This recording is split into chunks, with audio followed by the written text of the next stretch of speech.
Najlepša hvala za to povabilo. Kolokvij in torej zgrada predstavitve. Najprej bom povedal par besed o Leonardu, ki je bil umetnik in znanstvenik hkrati, torej v kakšen način razmišljati o tem. Nadaljeval bom z vprašanjem filozofije ustvarjalnosti v znanosti in seveda ustvarjalnosti v umetnosti. In potem bom predstavil konkretne primere, in sicer umetništvo, povezovanje umetnosti in znanosti v društvu Artmetla, ki sem navodil, in projekte, ki povezujejo umetniško in znanstveno delo na Univerzi v Novi Gorici. Branje samih Leonardovih besedil je seveda problem. Tukaj imamo fragment iz traktata o slikarstvu, kjer Leonardo trdi, da že na zelo majhni bližini ne prepoznamo sorodnika, prijatelja, po ničemer drugem razen po oblačilu. To si je zelo težko predstavljati, kaj je Leonardo mislil s to izjavo.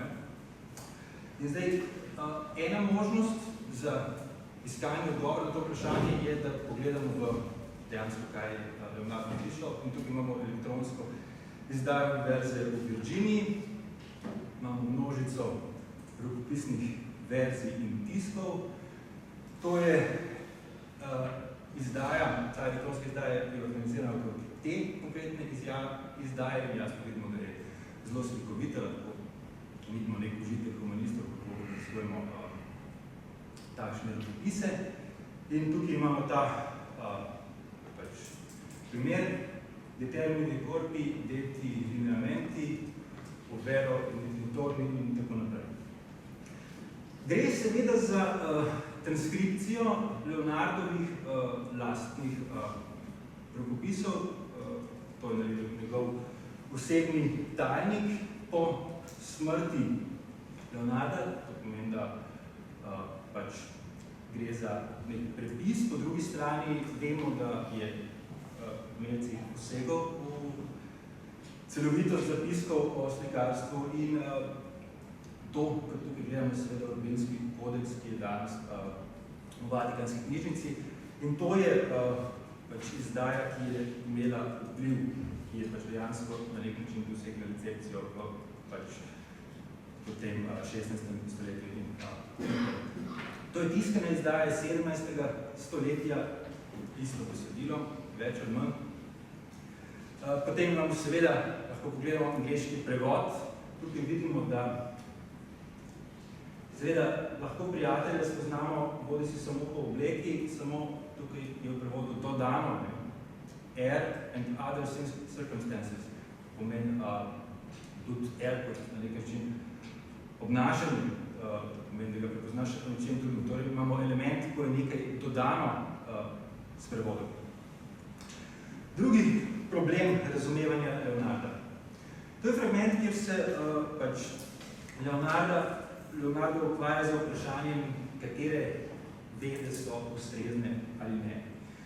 Torej, mehanično je znanje, ki se rojeva iz izkustva. Znanstveno je tisto, ki se rodi in sklene v duhu, to pomeni, da je na nek način ločeno od čutnega, čutil. Polmehanično je tisto, ki se rojeva iz očitno neke duha, iz notranjosti in izhaja v delo rok. Vendar Leonardo seveda ugotavlja, da te znanosti, ki niso vezane na izkušnjo in ki nimajo svojega začetka, sredine in konca, nekje v čutih,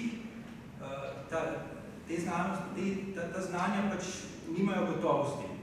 In zdaj tak empirizem seveda na nek način lahko zelo hitro zapelje v neke sklepe, ki so problematične. In v Urbinskem kodeksu seveda tega zadnjega dela, ko vidnost Boga ni relevantna kategorija, manjka. Tako da to je en od problemov, kako se soočiti z razumevanjem teoretika, ki je na nek način postal kultni nikoli. Kaj lahko rečemo o Leonardovi metodi? V traktatu o slikarstvu se zavzema za senzualizem, torej za izhajanje iz čutov, izkustva, empirizem in ta dejansko pogledati, kako so stvari urejene, to na nek način je metoda, ki izčiščuje znanosti, ki se imenuje zmedene pogovore. Zapiše tudi v 15. delu, da je slikarstvo, opazovanje na ta način dostopamo do kategorije splošnega, medtem ko to primerja z pesniško umetnostjo, ki je pač tukaj eksplicitno omejena na učinke prikazovanja. To pomeni zato, ker so seveda imena stvari v različnih jezikih različna, medtem ko je slikarska podoba, ki temelji na čutnih vtisih, seveda pač bližje resnici.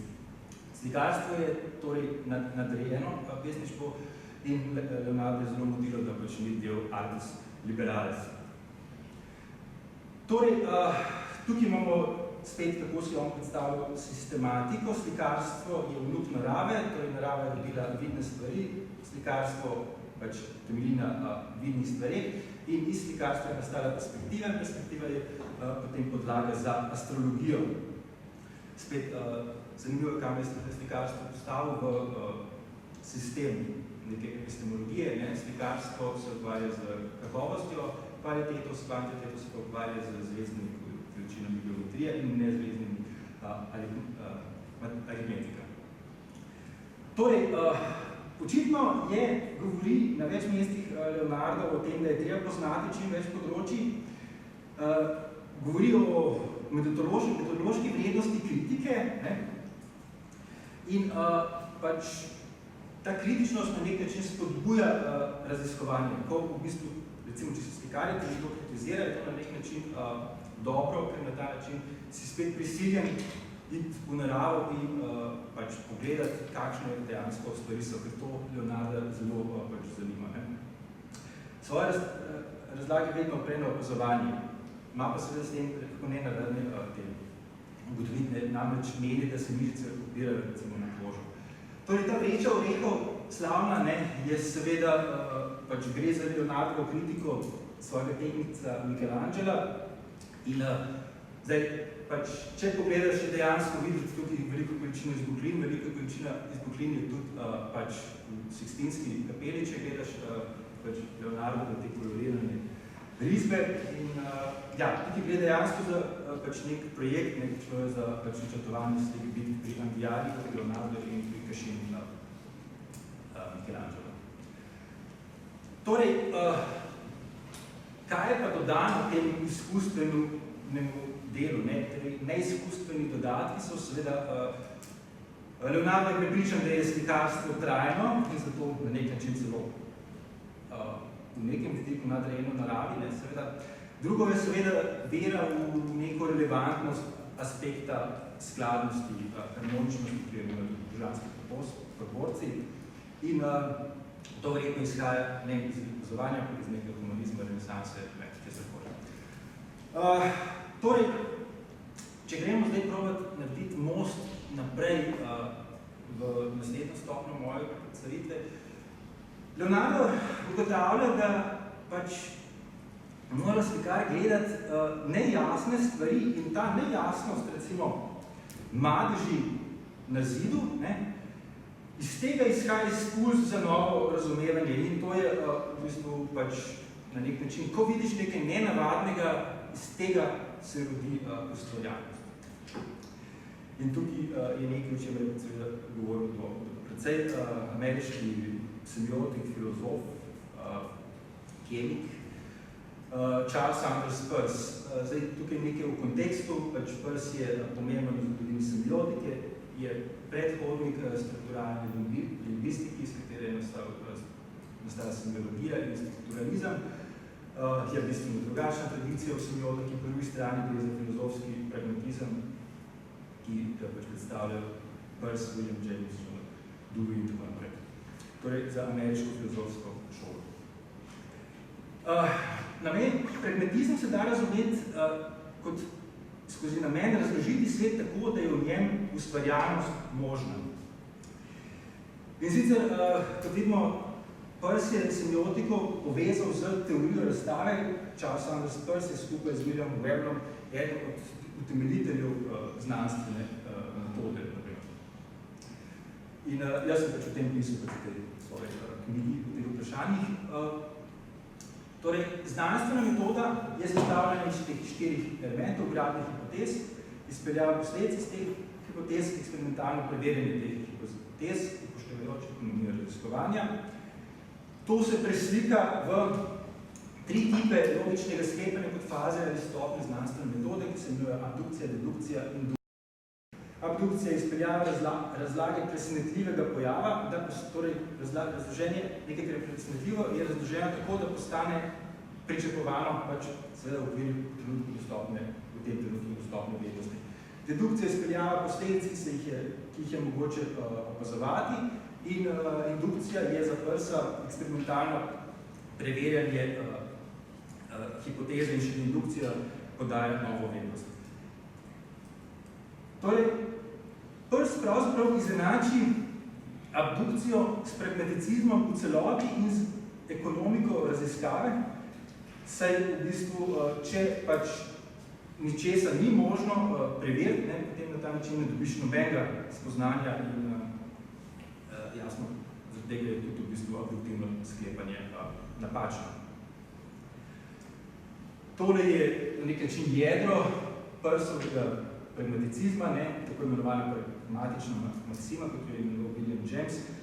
Citat iz brez slave je to preudarite, katere učinki, katerih praktično relevantnosti je mogoče zamisliti, pripisujemo objektu našega pojma, torej učinke, teda je naš pojem teh učinkov celota našega pojma objekta. Torej, razumevanje objekta so učinki tega objekta, ki pa si jih je možno zamisliti, izmisliti v nekem praktično uporabnem kontekstu.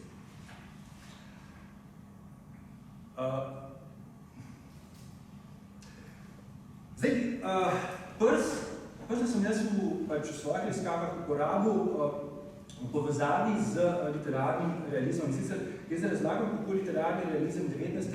stoletja sledi pragmaticistični logiki, kot jo je razvil Peirce, in to se dogaja seveda do potankosti. In to je seveda razvil Hans Tilman Liepard. In sicer model realističnega diskurza je tako, da v bistvu, kar je bistveno tle, da delovanje na podlagi razumevanja, torej imamo neke znake, te znaki se pač razvijajo v neko razumevanje in to razumevanje, ker ljudje na podlagi svojega razumevanja tudi nekaj počnejo, razvija tako imenovan neposredni objekt, ki pa je na nek način nesprejemljiv. Če si predstavljamo nesprejemljivo realnost, ki jo je treba spremeniti, družbeno-kritično, to se več ljudje počnejo stvari, ki so očitno zgrešene. Ta očitna zgrešenost se vidi, ko prepričanja in delovanje teh prepričanj trči v tako imenovan dinamični objekt. Zdaj, ključno vprašanje tukaj je, ali se resnično lahko sama razkrije kot smiselna, torej ali dinamični objekt lahko vstopa v človeško spoznavanje, da spoznamo stvari zunaj sebe, ali pa si lahko seveda samo zmislimo različne načine razlaganja sveta in na nek način obstaja recimo resničnost, podobno kot recimo kantovska stvar sama na sebi, v bistvu zgolj nekaj, kar je pač absolutno nemisljivo. Realizem je zelo zadržan do tega, da bi se resničnost neposredno razkrivala in da bi lahko na nek način dostopali do tega. Torej, zdaj, tukaj v realizmu pač je očitno so na nek specifičen način uporabljali Peirceovski model, nastal je pa seveda vzporedno, ne gre za vpliv. Zdaj, kar nas tukaj zanima je, kaj je skrivnostni vir ustvarjalnosti. In recimo tukaj so 2 citata iz Peircea. Sinteza tega je, da z abdukcijo nastajajo te nove resnice. In zdaj vir teh novih resnic je, kako se eksplicitno pove, pač oganjevanje. To se zgodi, to pa spet jasno pove, kot blisk, nenadoma, tukaj bleščeče se to dogaja. In da očitno si je Peirce znotraj jedro znanstvene metode predstavljal neko ustvarjalno eksplozijo. Zdaj, kako je to mogoče? To je možno zato, ker je pač se nanaša na stoiško teorijo spoznavanja, ne, če zelo hitro nakažemo, Zenon iz Kitija, Zenon Stoik pač govori o katalektičnem vtisu, torej zgrabitvenem vtisu, in sicer ga primerja z to odprto gledjo. Pač najprej se človek odpre realnosti, ima odprto gledjo, potem prvo premikanje prstov je kol. Je pač možno pritrditi nečemu, kar ni ta pravi katalektični vtis, ne?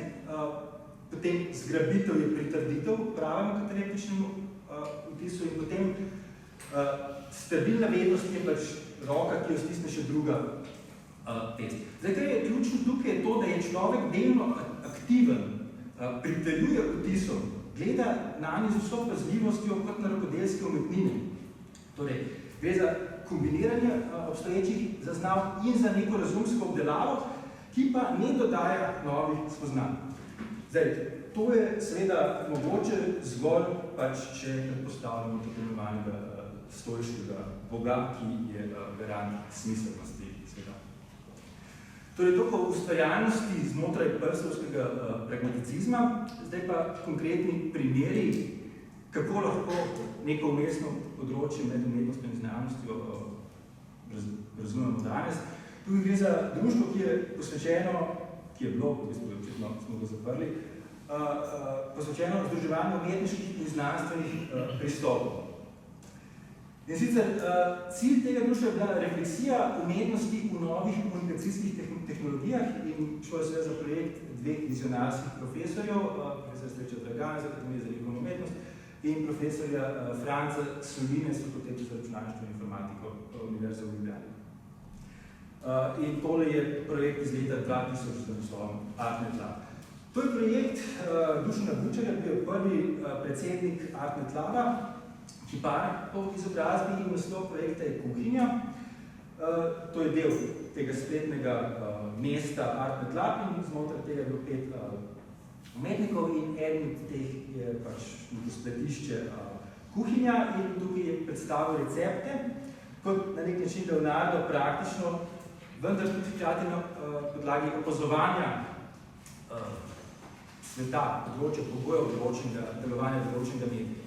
No in tukaj je recimo en zelo zanimiv del, ki ga jaz pokažem svojim študentom, katero skušam razlagati pač video. Ne. Tukaj imamo recept, kako narediti video in ta recept dejansko deluje. Ne. Vzemi dve sliki, zmiksaj jih tako, da postanejo ena slika. Ja, če si sposoben iz dveh slik narediti eno sliko, potem si pač uspešen videast.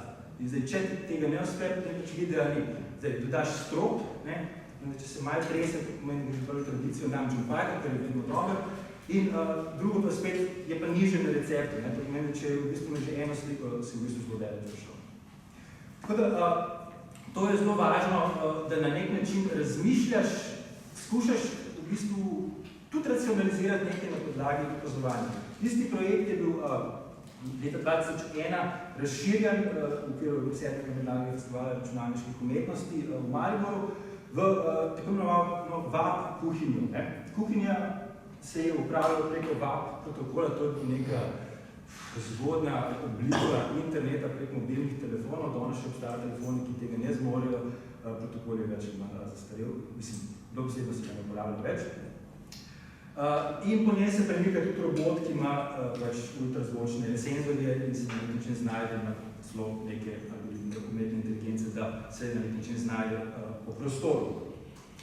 Še en primer, projekt 15 sekund slave profesora Franca Soline z Fakultete za računalništvo in informatiko in njegovih sodelavcev z leta 2002. Gre za predelavo oziroma variacijo na idejo tega, ki je imel 15 minut slave, Andy Warhola in njegove te ideje. Zdaj, tukaj v spredju bi mogoče dodal med njegovimi študenti in se profesor Petr Perk je imel pred dobrim tehnom nastopno predavanje za redno profesuro. To sta profesor Srečo Dragan in Franc Solina, spet leta 2002.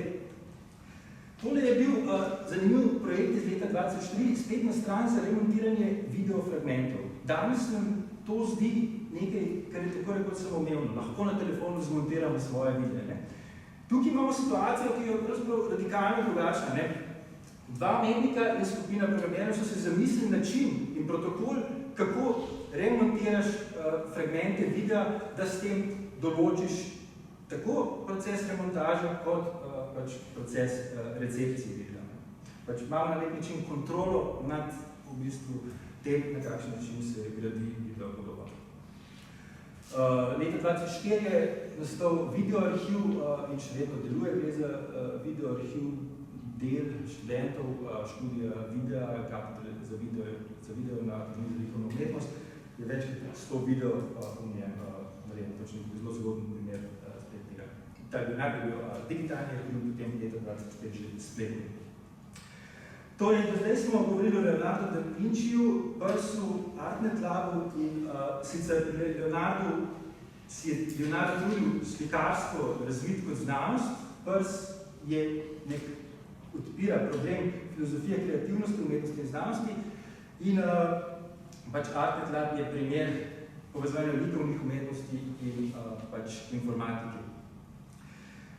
Tukaj imamo projekt Univerze v Novi Gorici, gre za infrastrukturni projekt in sicer šlo je za področje raziskav materialov in kot si videti iz tega spletišča, je bil del tega projekta tudi umetniško raziskovanje podob, ki nastanejo na podlagi meritev elektronskih mikroskopov.